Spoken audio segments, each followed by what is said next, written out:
ये है कि 5 नोबेल पुरस्कार विजेता कायस थे। कृपया आप उन लोगों के नाम भी अपने बच्चों को रखें। अमर्त्य सेन को भी नोबेल मिला था, जगदीश चंद्र बोस को भी नोबेल मिला था, तो अपने बच्चों का नाम अमृत रखें, जगदीश चंद्र रखें। तमाम लोग ऐसे हैं कि विवेकानंद जी, नेता सुभाष चंद्र बोस, खुदीराम बोस, विराट गोरखपुरी, जिनके बारे में लोग नहीं जानते, सब लोग कायस थे।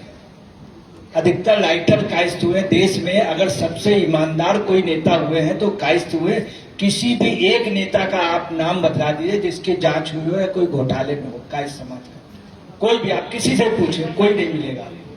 तो आप लोग अपने बच्चों का नाम जरूर किसी महापुरुष के नाम से रखें। सबसे ज्यादा यह देश की आजादी में संघर्ष किया है तो कायस्थों ने किया।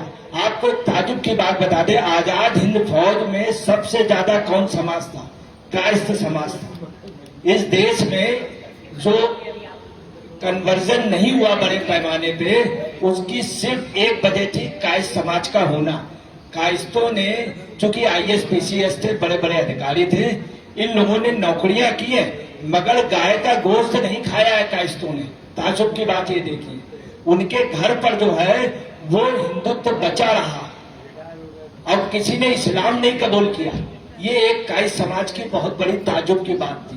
दूसरी आपको बता दें, आजाद हिंद फौज के अलावा ये देश का दुर्भाग्य रहा, पता नहीं क्या बहुत से बड़े बड़े नेताओं ने, प्रधानमंत्रियों ने, मुख्यमंत्रियों ने कायस्थ समाज का जबरदस्त नुकसान किया योजनाबद्ध। माफ कीजिएगा, मैं आपसे इस चीज की माफी मांग रहा हूँ, एक असली सच बतला रहा हूँ। चौधरी चरण सिंह जी ने क्या किया, एक बयान दिया 8 बजे रेडियो में संदेश यूपी के लिए।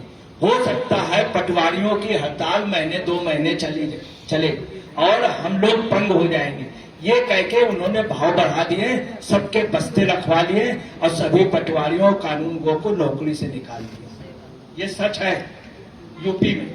यही नहीं, मैं आपको बता रहा हूँ, सब मायावती जी ने ब्रजेश शाह जी का बहुत नुकसान किया, प्रमुख सचिव। ये कटु सच है। ऐसा तमाम लोगों ने किया, हम उनका उल्लेख नहीं करना चाहते योजनाबद्ध तरीके से। तो इसका भी बचाव आपको करना चाहिए, इसका भी बचाव। और योजनाबद्ध शिवाजी के उसमें सबसे ज्यादा जो थे वो कायस्थ समाज के लोग थे।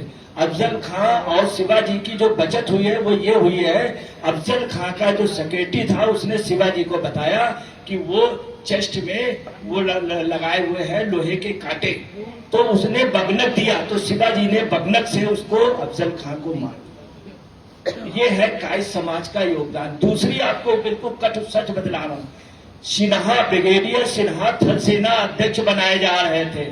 ब्रिगेडियर सिन्हा, जिनकी ये कल्पना थी कि मैं 17 मिनट के अंदर लाहौर को भारत में विलय कर लूंगा सिख रेजिमेंट लगा के, और वो कर लेते। इंदिरा गांधी दौड़ करके राष्ट्रपति भवन गई, गिर गई और उन्होंने थल सेना अध्यक्ष बनने से रोक दिया। क्या वजह थी? कोई उनके ऊपर दाग नहीं था, क्योंकि वो असली देशभक्त थे सिन्हा। आपको याद होगा बिहार के। तो तमाम राजनीतिक नेताओं ने चुन चुन करके नुकसान किया। और ये क्यों किया? ताजुब की बात देखिए कि समाज का नुकसान हुआ चुन चुन के, अभी से नहीं, शुरू से लेकर के। यही एक वजह रही।